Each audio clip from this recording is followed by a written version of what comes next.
दोस्तों, आज की हमारी कहानी का नाम है बेटी और बहन में फ़र्क क्यों। 2 मिनट पहले शांत दिख रहे मम्मी पापा फ़ोन पर बात कर खुशी से चहकने लगे। डाइनिंग रूम में नाश्ता कर रहे अपने बहू और बेटे के पास आकर बोले, कल मधु आ रही है, अभी अभी फ़ोन पर बात हुई है, समधी भी साथ आएंगे। बंटी, तुम कल शाम 5 बजे एयरपोर्ट चले जाना, दोनों को लेने। इस मधु को और कोई काम नहीं है क्या? जब देखो तब आ जाती है यहाँ पर।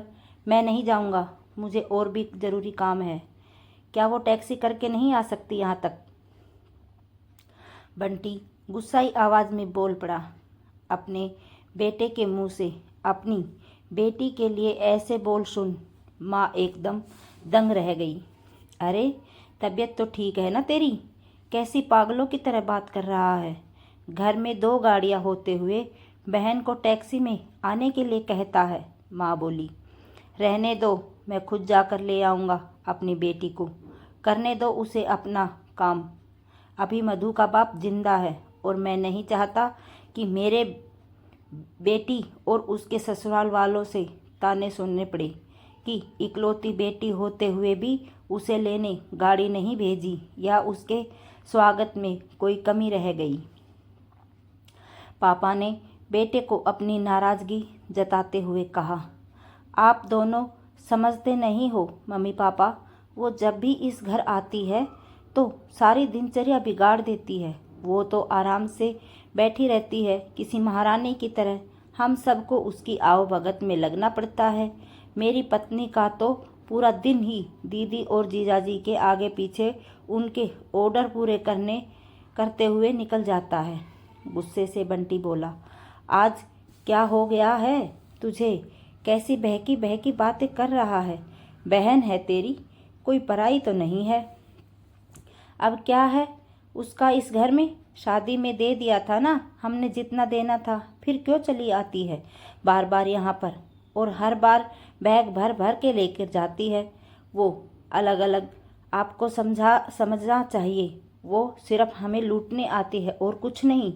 बंटी ने तंज कसते हुए कहा, तुझे क्या अगर वो यहाँ से थोड़ा कुछ ले जाती है तो? ये सब मेरी मेहनत की कमाई है और मैं जो चाहूँ करूँ। चाहूँ तो पूरा मधु को दे दूँ। पापा गुस्से से लगभग कांपते हुए बोले।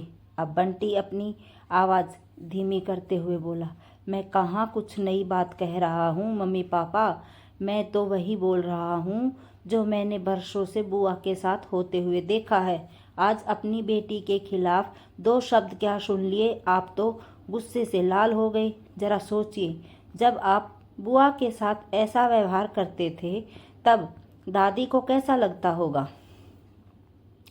बुआ जो हम पर इतनी जान छिड़कती है, आपने कभी उनके और उनके ससुराल वालों के मान सम्मान की परवाह नहीं की।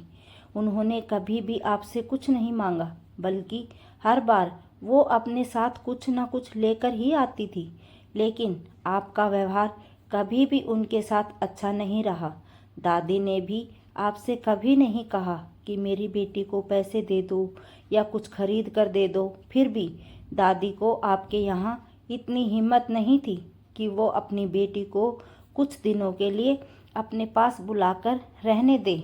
अपनी बेटी का ऐसा अपमान वो सहन नहीं कर पाई, इसलिए वो गांव में पुराने घर में अकेली रहने चली गई। बुआ भी अपना अपमान सह लेती, पर आपने उनके पति का भी मान नहीं रखा, इसलिए उन्होंने भी हमारे घर आना जाना छोड़ दिया। जिस तरह मधु इस घर की बेटी है, बुआ भी तो इसी घर की बेटी है।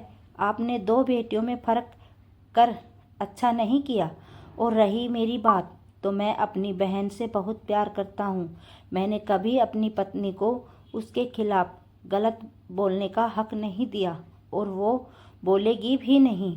मैं खुद जाकर उसे लेकर आऊँगा, क्योंकि मुझे मेरी बहन पर गर्व है, अपने अच्छे भाई होने पर भी।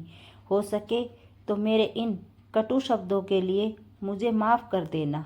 इतना कहकर बंटी अपने ऑफिस के लिए निकल गया।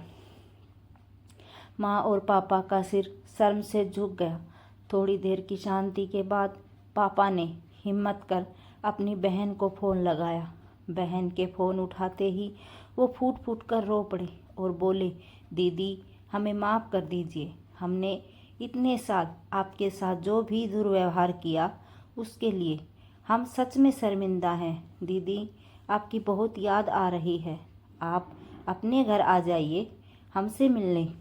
अगर आप कहें तो मैं आ जाता हूँ आपको लेने। दूसरी तरफ दीदी भी रो रही थी। वो भाई के इन थोड़े से ही शब्दों से पिघल गई थी।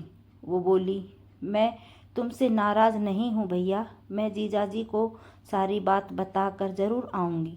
दोस्तों, बेटी तो बेटी होती है, बहन हो, बहू हो या बेटी, तीनों में कोई फ़र्क नहीं करना चाहिए। इन्हीं से घर की शोभा होती है और इन्हीं से घर की खुशियों से भरा रहता है। आपको हमारी कहानी कैसी लगी प्लीज़ कमेंट करके ज़रूर बताइए।